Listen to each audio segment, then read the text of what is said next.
And I'm an economist, and I know that there are gains to be had from economics and immigration, but I think in the end, what really matters, the U.S. is a great country, and I want to stay that way. I want America to replace its principles, which to me are more important than $50 billion in an immigration surplus. This is Manhattan Insights. My name is Daniel Di Martino. I'm a graduate fellow at the Manhattan Institute focused on immigration, and I'm joined today by Dr. George Borjas, who is a research professor of social and economic policy at the Harvard Kennedy School. Welcome. Thank you so much. Thank you so much. Nice being here. Yeah, of course. Thanks for coming, Dr. Borjas. Yeah. You are very well known worldwide for your research on the effects of immigration and even how migrants select themselves. And I think you have made tremendous contributions to the economic profession on this great issue, but there's also a great debate on immigration, whether immigration is good, it's bad for native-born workers, and how it changes a nation, right? And even the nations where people come from. So let's begin first, though, by talking a little bit about you. Mm-hmm.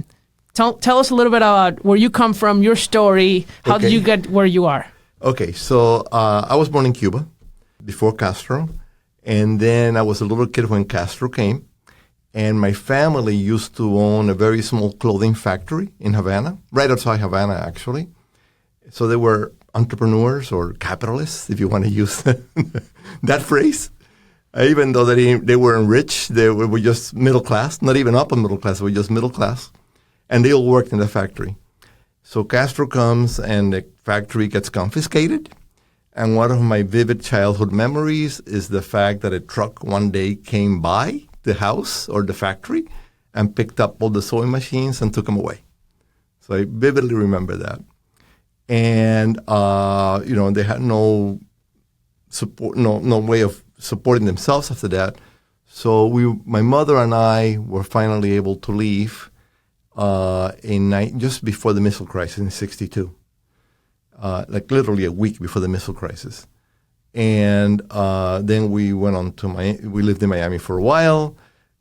She had a sister in the New Jersey area, the New York City area, right on the Hudson River, New Jersey side. And we moved to Hoboken for quite a few years. So I actually went to Hoboken High, for example. Oh, wow. Yeah. And but in those days, Hoboken was not the gentrified expensive area it is now. It was a very, very poor neighborhood. Italian immigrants, Puerto Rican immigrants. And then very Cuban. My mother and I were maybe among the 10 Cubans in the whole place. That's sort of where I grew up, more or less, right? And then I went to college. I found economics. And I found economics not because, and this is sort of like something that's been throughout my career, I found economics not because of the policy stuff involved in economics, but because of the technical part of it. So I was always very good at math, and I didn't really like science. I hated being in a lab and stuff like that. So I had to look for something that had math and that appealed to me, and economics had math. And that's how it ended up in economics. And so I've always been fascinated by sort of the technical things as opposed to sort of the policy side of things. And went to grad school at Columbia. And then my dissertation had nothing to do with immigration. Absolutely nothing. It had to do with human capital. The MNSER was at Columbia at the time. The MNSER earnings function, sort of an extension to the MNSER earnings function with many jobs in the life cycle and stuff like that. And my first job, and then I went to the University of Chicago for a postdoc. And then my first job after that was at the University of California in Santa Barbara. And California, this is late 70s, California was just beginning to change in terms of the huge migration. As you know, California really wasn't a big immigrant state back in 1950, 60, and 70 even, It was sort of in the 70s that it began to change, and you could literally see it. You could literally see it from day to day. What did you see? For example, I had this house, and I had a gardener, And the gardener says to me one day, do you want somebody to come by tomorrow and live in your house and take care of everything you do and, clean your house, serve you breakfast, dinner, and lunch? Oh, wow. And it's $150 a week or something. That's some crazy number, right? And I said, what do you mean, tomorrow morning? Like, yeah, she'll come and, you can just have this full-time person. Which is very common in Latin America, actually. I know it is. And, I didn't do it, but I mean, so you could just see that people were showing up and just literally just. And wanting to work. And there was these connections already where you could actually get somebody in your house tomorrow morning. I'm a single guy, and it's like for almost nothing, I could have this person taking care of my life for me, Wow. I know. I didn't do it, but, it sort of made an impression. And I could just Did you know people? But I know families who did it. Okay. Go ahead. Yeah. Did you know people in the university that did those things? I knew families who did it. So that just made an impression on me that there's something was happening, and I didn't quite know what. And that's really what motivated me to enter the immigration research area. There had only been one paper that I knew about at the time when I entered this, right? And that was Chiswick's paper, the original paper. And I actually had seen Chiswick presented at Columbia. Okay? Wow. So I was a grad student, and Chiswick came by mid-'70s, and, and he presents a paper, and I sort of find it interesting. Why don't you tell the listeners and the viewers what okay. the summary of the paper This is really what I think is the very first paper in the modern economics of immigration, right? And what Barry Chiswick did was basically sort of look at the data. You look at the 1970 census, which is what he actually did. And in the 1970 census, like today, you're going to find immigrants who arrived yesterday, and you're going to find immigrants who arrived 10, 15 years ago. And he found that the immigrants who arrived 15 years ago were doing way better than the immigrants who arrived yesterday. Adjusting for many Adjusting for all the other stuff you want to adjust for. But the fact is that there seemed to be, and the way he interpreted it was that, my God, you come here and you start not so bad, you don't start very well off, but you give it a little time and you do very, very well, right? Sort of economic assimilation. The earnings penalty of new immigrants, right? Exactly. Because they don't have domestic work experience, language barriers. They learn and get more connections over time. Precisely. Okay? And what I did in that seminar, which sort of really changed my life, was to ask a very simple question, okay? Mm-hmm. Which I stayed in my mind for years. And the simple question was, and I was familiar with the Cuban immigrants. That's the only people I knew about. I had read nothing about immigration whatsoever in my entire life. Didn't really care about it. But the question was a technical question. And the technical question that I asked Barry in that seminar was, you're interpreting the fact that people have been here for a long time and comparing them to the people who've been here a short time and interpreting it as an assimilation process. But what if the people who just arrived are just different from the people who've been here 15 years ago? Which, in fact, they're always different. Yes. And in the Cuban community, that was sort of well known. Yes. Because, there was the pre-Castro, the original Castro confiscation flow, and then people who came later, and everybody sort of knew that these ways were different. That's right. And that's how that's a question that I asked at the seminar. And, and I asked, what do you do about this? I have no idea what he said. Okay, this is the question that stayed in my mind, because it seemed to me that you couldn't really tell a story about assimilation if different groups arriving at different points in time were different. Yeah. Okay? And that was the beginning of my first paper on immigration 10 years earlier, except that the question stayed in my mind.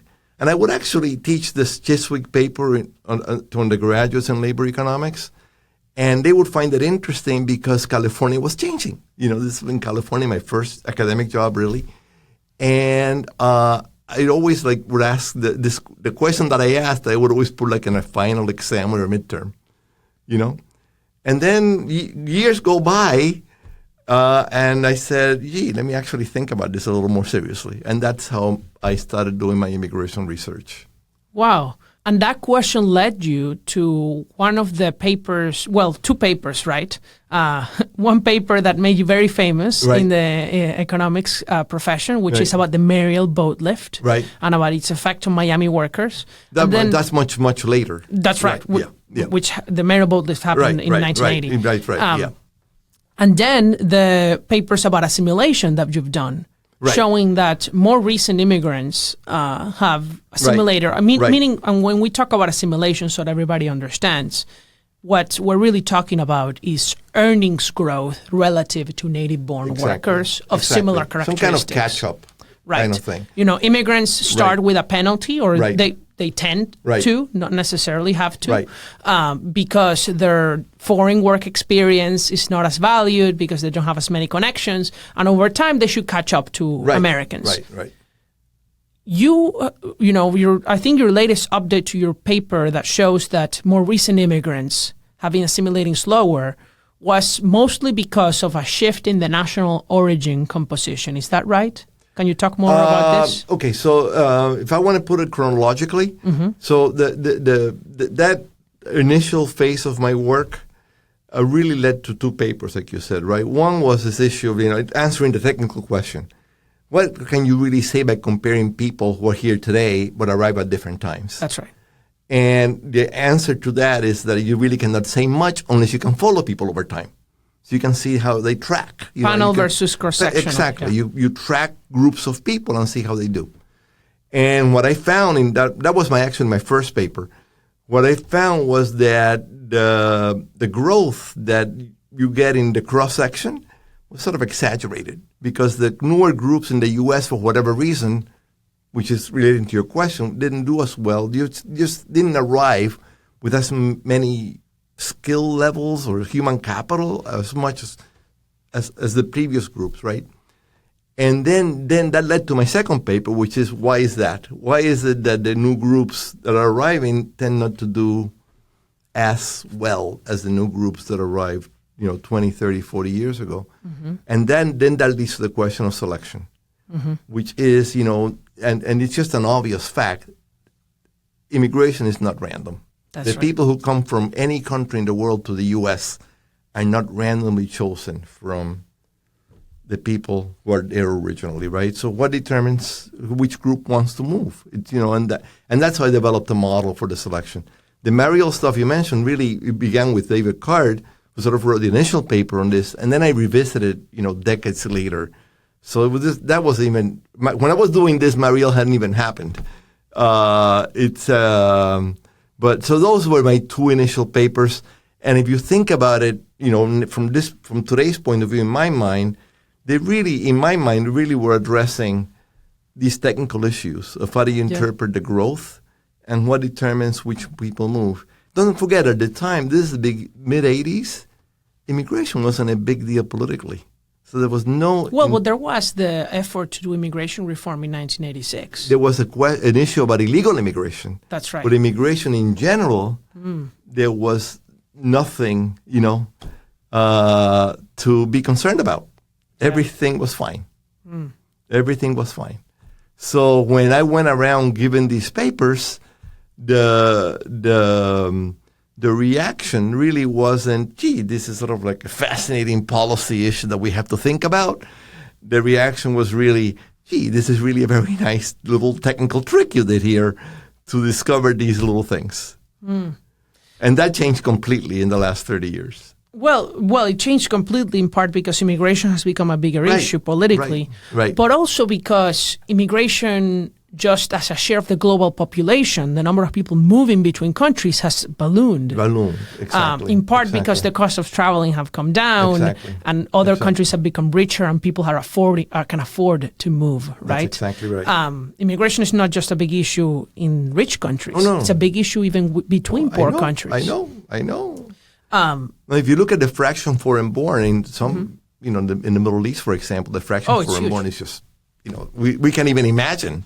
Yeah, with U.S. numbers. Right. People think, we are very high in the U.S. with we have still less than 15% is my understanding. Less than most European countries Less than most European countries, that's right. Switzerland actually has a very high What is like immigrant 20, share. 25? It's nearly 25. Yeah. Now, obviously, it's mostly from the European Union. Right, of course. But still. But still. And then in some Middle East countries, it's like 80, 90%. That's right. That's right. And they are also, and they're also having a debate. And they cannot become citizens. No. It's different. They don't want to assimilate them. That's right. And they're also having a debate over this. Yes. Well, this is very interesting because, we've been talking a lot about immigration in the U.S. because of the border crisis, because now in New York City with the migrant crisis. But I'm very focused and I care a lot more about the long-term effects of immigration, especially people who come here illegally. And something that we've been very focused at the Manhattan Institute is how do we make sure immigration is in the national interest? Because we think immigration can be in the national interest, right? I'm also from another country. I'm from Venezuela. Funnily enough, my grandfather from my dad's side also had, similar to a clothing factory, but he had a shoe factory in Venezuela. Now it's abandoned. It's there, and we all left. And so I understand these issues of selection and who leaves.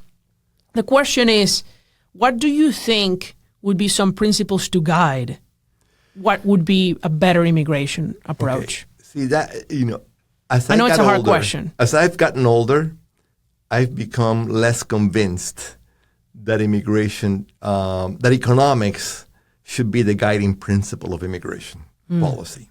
Okay?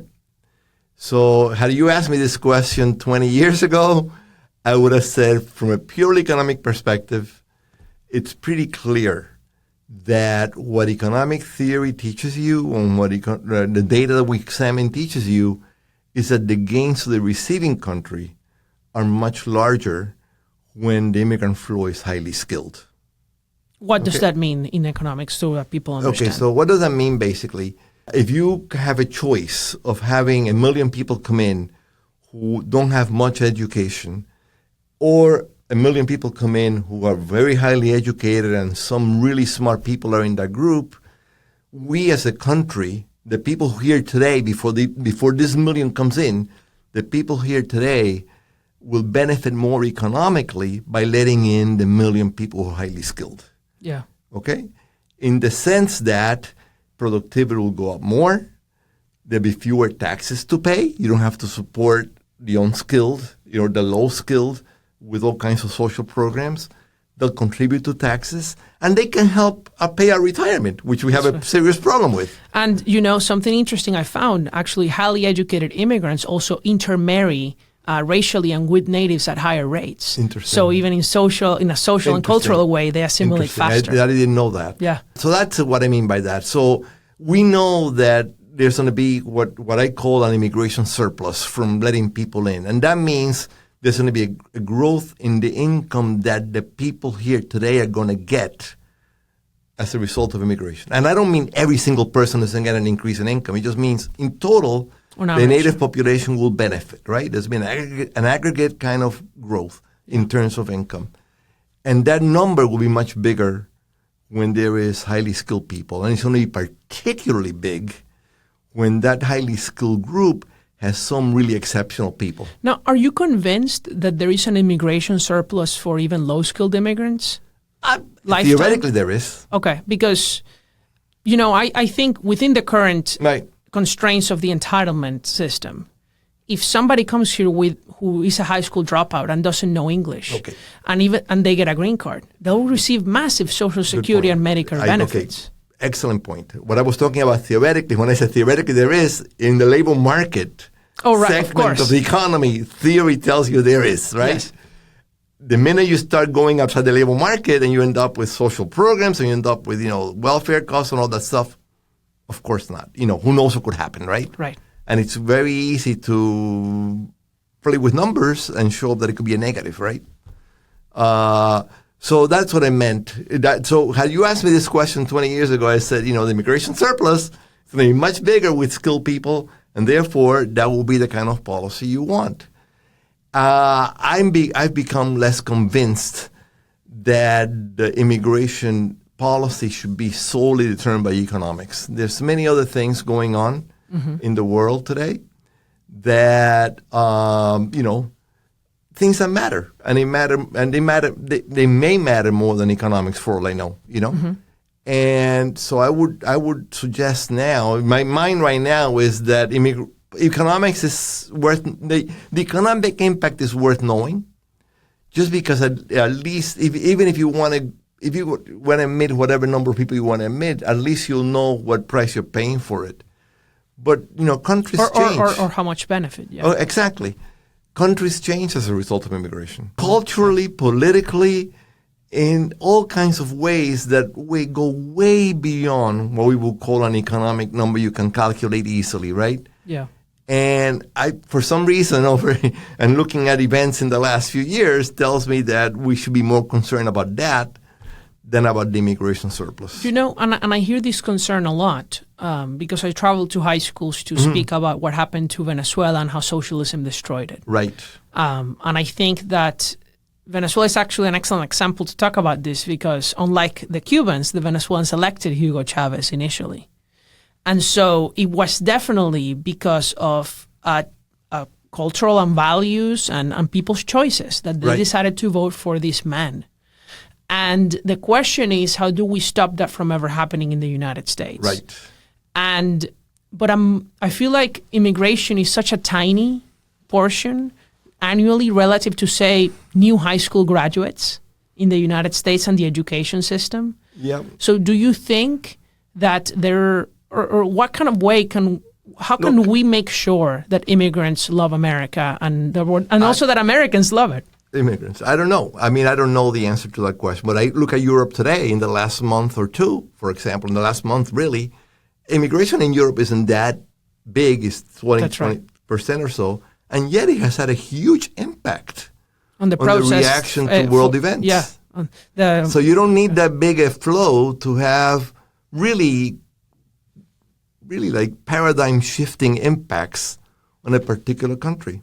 Yeah. So what you're saying is certainly higher skilled migration is good for native-born workers, but we also need values-aligned migration. To me, that would be more important right now. I completely agree. Than having, a few more college graduates coming in through the H-1B program. Okay, to be totally honest, to align. If I could change policy, that would be the way I would change policy. Okay, now thank God I've never been able to change policy, so never had to worry about that. Let me give you a fun question then. Okay, would you prefer somebody who is less skilled and perhaps a net burden fiscally, that is values aligned, or somebody who is not? I've actually been asked this question before, and I've thought about this a lot. Okay. As an economist, no. As a human being who loves America, I actually literally love the United States because they gave me my life, really. As a human being who loves America, yes. I think that if we get people who believe in the American dream, this country will be far better than if we don't. I completely agree. So to me, it's very simple. But again, that is not what economics teaches you, because economics is basically focused on what happens to national product the day after immigrants come in, what happens to your wage, what happens to, the cost of maintaining social programs, and all that is very short-run kind of thinking, very, my last book is called We Wanted Workers, and this is a good place to sort of introduce where that phrase comes from. I'm trying to remember who was it that said this, essayist, whose name escapes me right now, basically was observing the guest worker program in Germany and in Europe back in the 1960s, right? And he wrote, we wanted workers, but we got people instead. And that's where economics fails.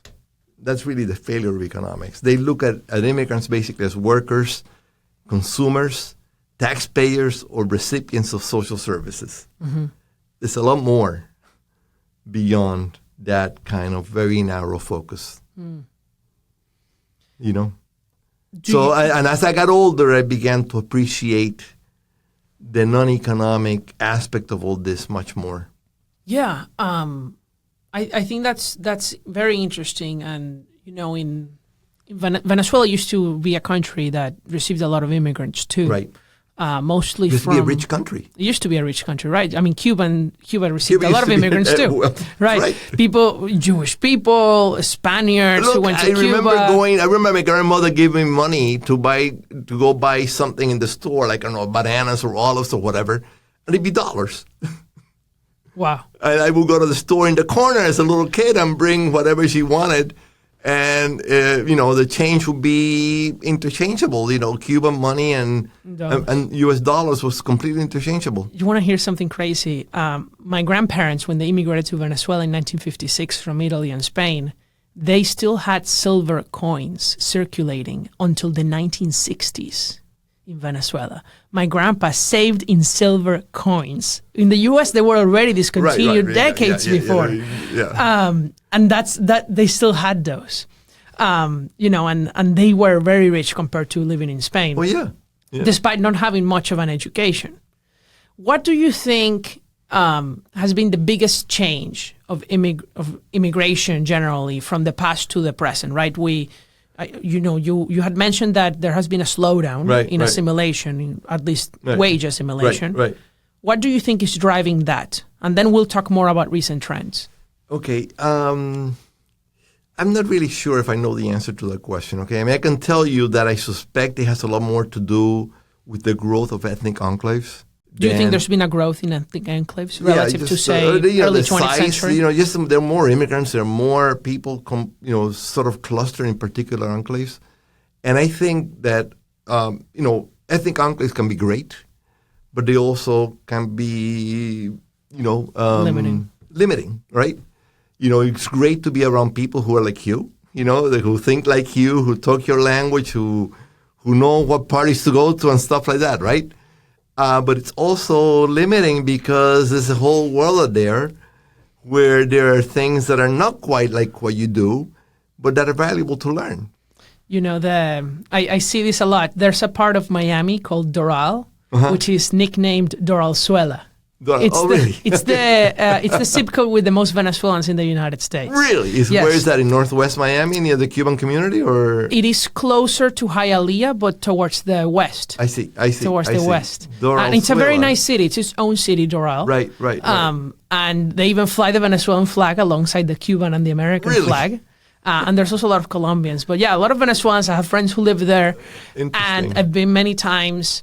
It's very nice, but at the same time, it's, because there's so many Venezuelans, it feels like being in Venezuela. Right. And because, I have bad memories from Venezuela, I get a little bit, Well, wary. it's like living in one company town. Exactly. And you're supported because there's a group of people who are going to support you. But at the same time, it's limiting. And my main concern, and I see this a lot in New York City, and say that little Dominican Republic, right, which is in Washington Heights and that area in northern Manhattan. Because people are in an ethnic enclave, they tend to, it's easier not to learn English. And also more people who don't know English will want to go and live there. Right. And therefore, they limit themselves to very low-paid jobs for the rest of their lives and not leaving. So it has both cultural and economic consequences. Yeah. And this is why I'm very passionate. We were talking about how values matter just as much as skills and economics. Right. But there are some skills that are actually values related and culturally related, like English ability. Right. If you speak English, not only do you make more money, you're also able to maybe leave your ethnic enclave and, move and integrate and maybe marry somebody who's not from your ethnic group. Right. And make friends from different ethnic groups too. And, create a more actually diverse society, not a segregated society. Right. So would you say that if we moved towards a system that prioritized those, or even just required that you had some level of English, wouldn't that be a step in the right direction? I don't know. I mean, I'm very skeptical. I shouldn't say, skeptical is the wrong word. I'm very hesitant to have governments start mandating things to anybody. I mean, they barely know what they're doing. In my personal opinion, is the government. In immigration policy? What? In anything. Okay. They barely know what they're doing. And mandates tend to exacerbate things that they have no clue about what they're doing. So I'm just very skeptical to say, gee, you have to learn English. I think that there's nothing wrong with demanding that people know English before as part of entry. And I used to be part of, that's been required of parts in certain parts of U.S. history. So that's right. Well, and, for example, there are programs like the Diversity Visa Lottery, which has many problems that we can talk about. But in order to apply for the lottery, you have to have finished high school. That's true. That's the only green card that actually requires that. I mean, the employment-based ones also require that. But advanced degrees. Yeah, but the family doesn't require anything. Family doesn't require that. Right. And family is a big chunk. It's a big chunk of migration. It's obviously understandable that somebody who is approved for asylum, that's a different type of category that probably shouldn't require English or education. Right. But family, employment, any receiving country has the right to set requirements, not just in terms of English, but also in terms of age. Right. Also in terms of education. Yeah. Also in terms of health. These are which we do. Which we do. I mean, and I remember my mother and I hurrying out to some place about a month before we left Cuba, trying to get our X-rays in order so that we could show X-rays to whoever was giving us the visa. I had to get vaccines that I didn't have. I remember carrying an X-ray of my chest to whoever it was that had to do that. So that makes perfect sense to me. But on the other hand, I find it really hard to justify all this when at the same time we're letting in 1 million or 2 million, I don't know how many people a year, but at least 1 million people a year illegally without any kinds of filters. That's right. So how can you sort of say, gee, for this segment of the population, I'm going to start requiring all these little things, an X-ray or whatever, right? And then everybody else who can cross the border, we could care less. And that just seems like a very strange. That's why I'm saying I don't think they know what they're doing. They have these very conflicting, totally contradictory approaches to immigration that make no sense to me. I feel like in the U.S. immigration system is very restrictive towards the kind of immigration we really need, and very open towards the kind of immigration that is very bad towards the people already here. Right. And you see it in the example, right? You mentioned the border. A lot of the people coming through the border are going to end up being burdens on the entitlement system, especially if they get legalized because they become eligible for Social Security and Medicare, which they're not while they're illegal. And in New York City, they're giving them free housing. It's now costing $8 billion a year. Really? That's the projection for next year. I see the numbers in the internet. Yeah. But those numbers are actually real? Yes. So it's equivalent to, it's because they're putting many of them in hotels, and it's costing like over $300 a night per family. The hotel industry loves this. Oh, I'm sure. I am sure. Because they're 100% occupancy. Oh, I am sure. I am sure. And if there's dirt or something when the contract ends, the city is liable for cleaning everything up. Right. So the hotels are happy. And then it's terrible for the New York City economy. I'm not counting here that these rates don't pay tax, right? There's no tourist paying sales taxes or hotel taxes. So there's also a revenue cost I'm not counting here. Right. And so $8 billion is equivalent. There's about 8 million residents in the city of taking $1,000 from every single New Yorker, baby and adult, for the whole year in order to pay for migrants living in hotels for free and their security and everything else. At the same time, we limit the immigration of people with, say, Nobel Prizes from India. I know. Millionaire investors that create jobs. We limit it to just $9,900 a year. Right. No, I know. It's like these are people who are going to benefit Americans, and we limit it. These are people who their alternative is not coming through the border. A millionaire investor is not going to come through the border and invest. Right. Only the lower skilled people will do it. But they could do that though. Why don't they? They could, but then they would not be able to secure all the things to actually invest and own a business legally. So crossing illegally is only beneficial if you are really mostly not college graduates or actually, an asylum seeker. Less, Yeah. So it's interesting. Millionaires are not crossing the border. That's why I see these things in the policy, and it makes no sense to me. On the other hand, I've always I've always heard the phrase that the immigration system is broken and stuff like that. And on the other hand, I tend to believe that we see things as they are for a reason, not because they're broken, but because, I've always thought that we have the immigration system that somebody paid for. Somebody's benefiting for this. Somebody's clearly benefiting from all the crazy stuff we do. And that's why it stays. There are some people who are willing to support it till the very end because the benefits are huge to a small group of people. I agree that, they're certainly lobbying, right? But don't you think that, it's basically like a patch over, they amended and somebody else lobbies for another amendment and then all these complex laws Of course. conflict. But look, if somebody wasn't benefiting from all the crazy stuff we see today, it wouldn't happen. That's a good point. That's a very game theory and economics it point wouldn't of view. happen. Yeah. Things that are not beneficial to a group of people who can actually influence the way things are not going to happen. Why don't you think that, say, expansions to highly skilled migration don't happen if they are so beneficial? Is it because the benefits are spread and the costs are concentrated? Maybe that's the reason. What really puzzles me is who's you mentioned the hotel industry, right? Who's benefiting right now from the chaos at the border? Here, the hotel industry. But there must be some group of non-profit organizations who receive grants. Some group of people are having a huge influence over policy because they're making a ton of money out of it.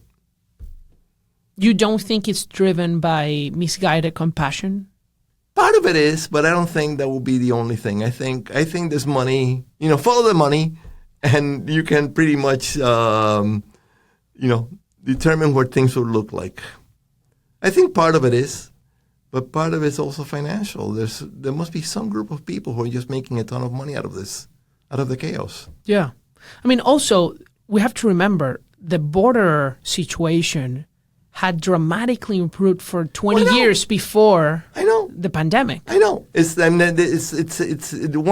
thing that is clearly false to say is that we can't do anything about it. Of course we can. And we have in the past, and we can do it again in the future. It takes a particular set of mind and a particular change to be able to do that. Yeah. One of the things we are pushing for, some people are pushing for different ideas. One of the things we're pushing for is that right now, if you cross the border, everybody has the right to claim asylum. Right. But the bar of the claims are very low. We think that the bar should increase such that you have to be more specific about why you are saying you're being persecuted, and if not, you are deported. And then the other thing is it takes years to even get a court hearing for asylum. Some people take 10 years. 10 years. And until that date, they can stay here and work. They have a work permit. Correct. During the whole term. That's right. And so that 10 years is unacceptable because by then, it's already, why would you deport somebody who lived and worked here for 10 years? Not just that, you also make connections. You can get married, you can have children, you can have all kinds of things open up that, it becomes unfair, the decision to do so. Right. And that's why we really need to accelerate this process. Right. But obviously this costs money, obviously less money than what it's costing now. But look, there's a very simple way of doing this, which is control things at the border. That's right. Why face the problem when you don't have to, To my understanding from reading your paper is that the Mariel boat lift, that huge flow, so that people understand, in 1980, Fidel Castro allowed people to leave Cuba, basically freely. And a lot of people went there, Americans, with boats to bring up their family members. I think over 150,000 people. 125,000 125,000 came, which was about 7% of Miami's population. Something like that. Which the biggest increase in a city's population. And something like 20% increase in the low-skill labor market or something like that. Some crazy number. And when we mean low-skill, we mean high school dropouts. That's correct, right? Right. And what you argued is that flow of people reduced the wages of Miami low-skilled workers. Yes. So what I did in my Mariel work, before that, people have basically looked at what happened to average wages in Miami and things like that. But I knew, and the data showed that a big fraction of the Mariel boat lift people were high school dropouts. Right. So you would think that if you really want to see if Mariel had an impact on the wage of anybody, you would look at the group of people in Miami who would be most likely to be hurt by it immediately, which is high school dropouts in Miami. What share of Miami's workers were high school dropouts? Around 25%. Way bigger Before? than it is now. What, Before Mariel. That's a lot. That's a lot. Well, but it's 1980, makes sense. 1980. It's 1980, right? Were they mostly older? No, I mean, No. 1980, my recollection is, I don't have the paper in front of me, Okay. my paper, but my recollection is that about a quarter of the people were in each of the 4 education groups. Wow. High school dropouts, high school graduates, some college graduates. Okay. But it was pretty evenly distributed. And what people had done before was just look at the average impact. But again, that's not quite what you want to do. If you really want to, you always want to focus on the people who seem to be most substitutable or most affected by the people coming in, right? So I just looked at the high school dropouts. And literally within a morning of doing the work on this, I noticed this graph that shows that, yeah, there was an impact. Now, that doesn't, but again, this is actually a great example to sort of ask a more general question. Is that good or bad? Suppose the high school drop on Mariel boat lift comes in and affects the wage of high school dropouts in Miami negatively. Suppose all that is true. That means it raises the returns of education. Yes. So other people gained. So they actually have a bigger incentive to graduate high school. That would be one plus, but the people who are already college graduates could gain quite a bit more. Of course. So again, people tend to just focus on the simple fact that there's this negative correlation between the wage of high school dropouts in Miami and the Mariel boat lift, but that negative wage implies that somebody else gained. That's right. Okay? I mean, the employers gained. Who are They're American, paying less. yeah. Right there. The employers gain because they're paying less. So does that really mean that we shouldn't have let the Mariel boat lift in because some people got hurt? Yeah. And that's where the policy discussion sort of gets screwed up, right? Because the fact of the matter is that these gains are associated with, these losses are associated with gains. And then you have to ask a more fundamental question. Who do you care about more? And also, it's not the only policy lever. Right. Maybe we should not have a quarter of the workforce not finished high school. Well, in those days, that was not uncommon, right? Right. I mean, Now it's much less common. now it's very rare. Yeah. It's like less than 10% of high school dropouts. But Yeah. back in 1980, 1970, Yeah. that would not have been. I mean, you needed a college degree to work in any kind of bank as a teller, for example, right? So there's been like credential inflation, and that was just the way it was then. But so to me, that's always something else has always been in the back of my mind. When you said immigration, there's no immigration policy that will benefit everybody. Take the case of high school immigration that you sort of think is a great idea, right? Well, let's suppose we want to set up a high school immigration policy that really benefits doctors. Like, no, we want a lot of physicians coming into this country. My God, it's pretty expensive to get health care. Takes months to get a specialist appointment in some cities, right? Hundreds of counties in this country don't have a primary care physician. For example, okay? So let's set up a policy that lets in doctors. Yeah. That would seem to be a great thing to do, right? If what you care about is the health outcomes of people living in the U.S. And today. the cost of healthcare, yeah. Right. But all these doctors have to come from someplace else. Right. And many of them will probably come from Africa like they do from the UK. Are you willing to have more doctors in the U.S. if it means leaving a huge number of African countries or African citizens without access to health care? Though, you can't produce doctors overnight. I'll tell you one thing about this, though. This is exactly what we did for many years with the Philippines. With nurses. I know and it that. actually did not deplete them of nurses. No, because they set up programs that just created nurses. It actually created more nurses. So it's not necessarily true that that's what's going to happen. But at the same time, if what you care about is a policy that is in the national interest, then that's not something necessarily you should consider. Right. That's what I'm trying to say. Yeah, but there are certainly effects abroad. So the point is you have to make a choice at the very beginning, which is who do you care about? Yeah. And different answers, and that has nothing to do with economics. You're right. Zero it's to an do with ethical economics. answer. It has to do with what your values are.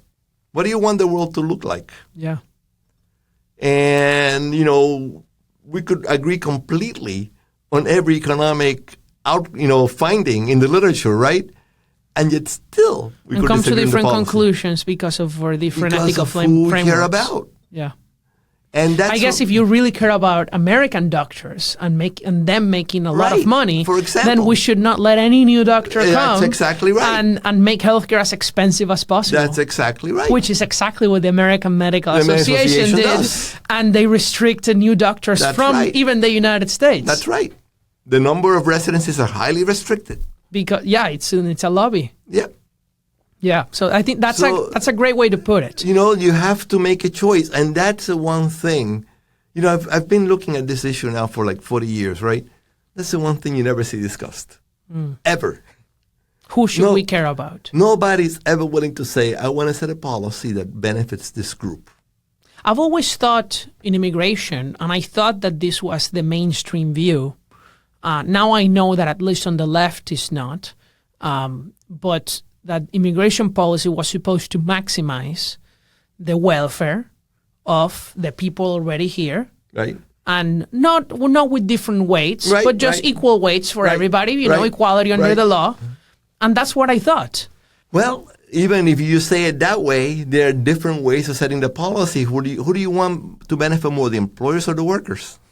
But if you just count everybody as one person, But if that's going to be true, what the immigration surplus literature tells you is that workers are going to lose out. In the short run, the workers are going to lose out, and all the gains are going to employers. Yeah. Is that the kind of world you want to live in? Now, do you think that we focus too much on the short term? We do, but on the short term, that's the way elections are run. So, yes, but if we care about the long-term prosperity of the United States, and also, short-term maybe like a couple years, right? Not necessarily a long time. Right. Markets adjust, especially for a small size of the immigration flow. Right.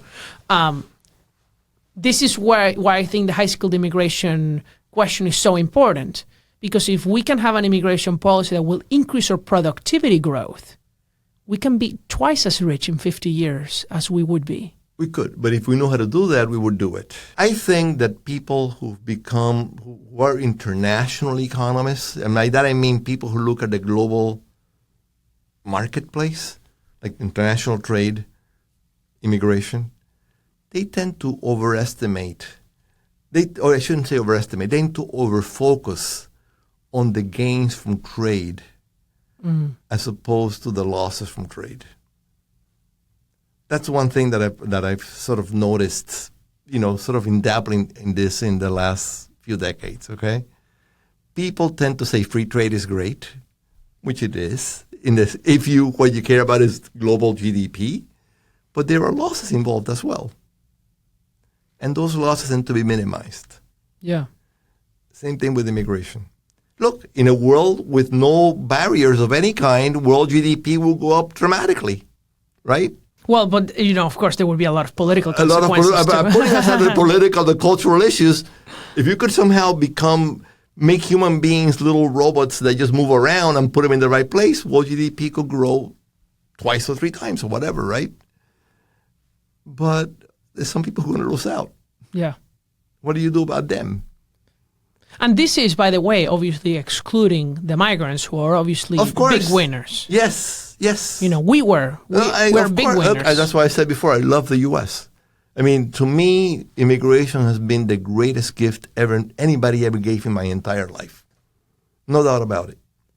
And even though, you probably came as a refugee, right? Right. In the Cuban and we Adjustment had nothing Act. when we came, You became a Harvard professor. No, but I'm telling you, we had zero when we came.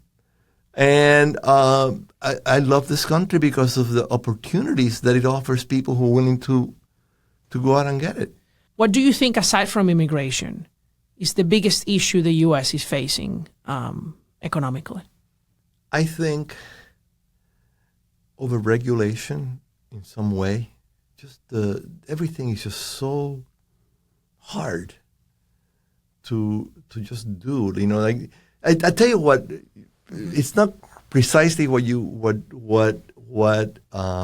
asked, but I think the loss of privacy, in a way, really bothers me. Like when I first came to the U.S., one of the things that really, really struck me as a a little kid was just this idea. It was a huge country. You could go anywhere you want. You could try all kinds of things. You could fail. You could not fail. But there's always a tomorrow where the failure would be completely erased from memory and you could make it. I think that has been lost for some reason. Part is technology, right? It's almost impossible to do that now. But everything stays on the internet forever. Right. But I think the fact that people have many fewer chances to sort of move ahead and get over we all make mistakes, right? I mean, it's just inevitable. Just the possibility of getting over the mistakes you make, which I thought was a great part of what made the U.S. great. I mean, I know people don't talk about this in general, but that's something that's really bothered me in the last few years. And so I think that's a huge loss, actually. I never thought about it that way. Yeah. Well, I didn't experience that much in the past. Right. No, it's just like no matter who you were back in 1960, it doesn't matter. You go to California. It's like 3,000 miles away. Nobody knows you. Start over and, get over your mistakes and try something new. And some people made it. Something that strikes me very different culturally from of the U.S. versus other countries, especially Latin America, maybe Europe too, is that here people tend not to ask too much about what your parents or your family does or did. That's the kind of thing I mean. Yeah. It's very different, and that's what differentiated the U.S. You can be whoever you want, no matter where you come from. Right, that's the kind of thing I mean. And there's something has been lost in the last 20 years in that regard. Because now the internet is behind you forever, right? And and especially in the political environment we live in, people are willing to go to incredible lengths to sort of like pull something out of your file and destroy you if they can, if you're any kind of threat to anybody, right? That's right. And in academia, it's gone very bad. It's unreal. That's one of the things I grew up in academia, basically, and I've actually never had a real job in my life. Come on, you've had it. I've been in school my whole life, really, since I was 3 years old, and I've seen a change, and it's really it's a little depressing. What do you think has driven that? I don't know. I mean, I really don't know. I mean, the amount of freedom, the amount of free thinking that could have gone on 20 years ago could never go on today. You sort of see that, People are much more locked into particular ways of thinking and much less tolerant of other ways of thinking. Yes. That's one thing I've definitely noticed in my life. That's a big shame. It's a shame. It's really a shame. The amount of tolerance has declined to almost nothing. One of the things that I think differentiates the U.S. from Europe when it comes to immigration is the capacity of our labor market and our society to assimilate people. Right. Ronald Reagan used to say that you can go live in France and never become a Frenchman. You can go live in Japan, never become a Japanese. But anybody can become an American. Anybody. Yep. And, it's part of this thinking of no matter who your parents are, right? You can become anything. Right. But also, you mentioned that one of the biggest problems in America was overregulation. I think it also has to do with the labor market, right? Right. And I know you've studied immigration in France. what do you think are some of the differences in how Europe and America assimilate immigrants? I think the U.S. historically has never really had an assimilation policy. And by that I mean there was no governmental oversight. Once immigration policy ended the day you got into the U.S. In the old days. You get it. Okay, so you got off Ellis Island. You're in downtown Manhattan now. You're in the financial district. You got off the Staten Island Ferry or whatever. You're on your own, right? I think that's not a bad description of what U.S. what U.S. assimilation policy was like.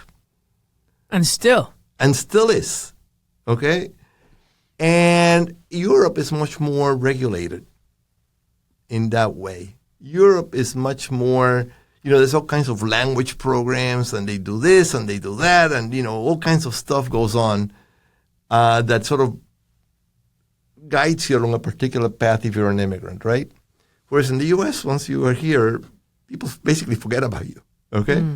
I actually think that's better. Do you think it's better to then select good immigrants? I and think that's the main avenue of policy. There's two different policies here. One is the selection policy, and then the other is what to do about these immigrants once they get here. That's right. And the less you do about them, the better, I think. Okay. Just let them be. I saw a study recently that was using a random control trial in Boston. Yeah. Because they were paying for free English courses. Right. For immigrants. Right. And there was so much demand that they just randomly allotted the slots. Right. And they followed them 20 years later. Right. The earnings were much greater. Right. In fact, the program paid for itself after 20 years in tax revenue. Interesting. So that's one of the things that I'm actually hopeful for. Okay. All right. Yeah. But I think Europe has a much more rigid labor market. It's very rigid, and so I don't know. But I personally happen to like the notion of let them in through some kind of policy, and then and let them do their thing. Let them do their thing. Yeah, that's why I really care about high school migration, right? And English ability, that we don't require education, even entrepreneurship, that we don't have anything like that. The UK recently has had some new visa programs. One is for entrepreneurs, right? And one that they can, like, if they fundraise enough venture capital, they can do that. You can buy your visa. You can buy a visa. It doesn't exist here, for example. Right. And another one is if you graduate with an advanced degree from a top university in the world, and they have a ranking. I think it's 50 universities. I see. And you can come work, I think, for a number of years, and then you have the option to stay if you have an employer. Interesting. Do you think those are like good things to test, or? I'm willing to test everything. But again, this goes back to, would I rather have somebody who believes, in the American dream? Definitely. You don't think there's some sort of self-selection that also already predisposes the people who come here to believe in that? I don't know. At least that's what the polling. Look at Europe today. Yeah. Though, a lot of immigrants are self-selected, and look at the cultural clashes.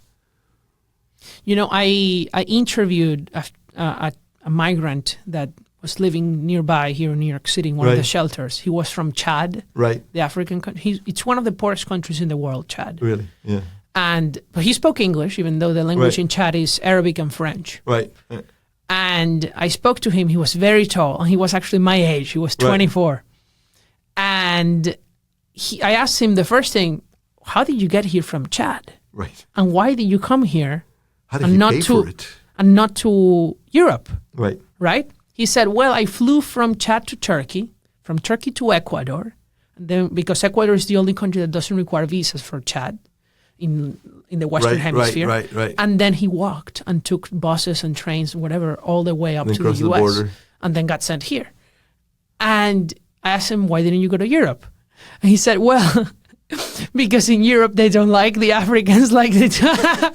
So he felt that he would be much more tolerated and less discriminated in the United States. Interesting. Obviously, he's very positively selected. Right. Because the average person in Chad just cannot afford to live. Yeah, how could you afford to make all the And travel? in fact, he told me he had studied college in Rwanda. He had already been an international student in Rwanda. So, very positive selection. Right. And I'm very interested in this concept that U.S. immigration policy should also respond to how the self-selection works in foreign countries. So the conditions in foreign countries and their location and all these things, even the regime changes. Right. Our policy should be reflect. Well, I mean, that. the regime changes have always driven policy, right? Cuba, Venezuela. With asylum, at least, yes. It's a particular kind of regime change the U.S. policy had in mind, Yeah, I mean, with the Cubans, they have the Adjustment Act and there's temporary protected status. Right. And this goes back to 1959, How should we be thinking about innovation and immigration? I think this is a new area that a lot of people are thinking about. I'm thinking about it for my research with patents and Indian migration. How should we think about innovation? We think a lot about the labor market, but what about the market for ideas? That's a good question. If we knew who the innovators were going to be, it'd be very, very easy to do that, right? But a lot of innovation really just comes out of the blue. And it's not clear that an advanced degree is going to be the thing that distinguishes a subsample. It's not clear that going to Harvard is the thing that will do it. There are certain probabilities involved, right? But we don't, if anybody really knew, like right now, there's going to be some new internet-related thing discovered in the next 10 years, almost surely, right? Mm-hmm. We don't even know what it is. Like we sit here right now, and we don't even really know what the next big thing is. So how could we possibly even think that we can devise a policy that is going to somehow select the people who are going to be involved in that? Then how do we devise a policy at all? To me, that's what I'm trying to say, that to devise a policy, I'm much more willing to focus on things that are much more, cultural. That's so interesting. I never thought you would answer like that, actually. I'm much more, are these people the people who really believe what the American dream is about? Wow. And I'm an economist, and I know that there are gains to be had from economics and immigration, but I think in the end, what really matters, the U.S. is a great country. Yes. And I want to stay that way. And it's, and it just, I want America to replace its principles. Yes. Which to me are more important than $50 billion in an immigration surplus. I think that's a great way to live it. All right. So thank you so much, Dr. Borjas. Thank you. This was an episode of Manhattan Insights. Thank you so much for joining us. Again, my name is Daniel Di Martino. I'm a graduate fellow at the Manhattan Institute, and we had a conversation with Dr. George Borjas at Harvard.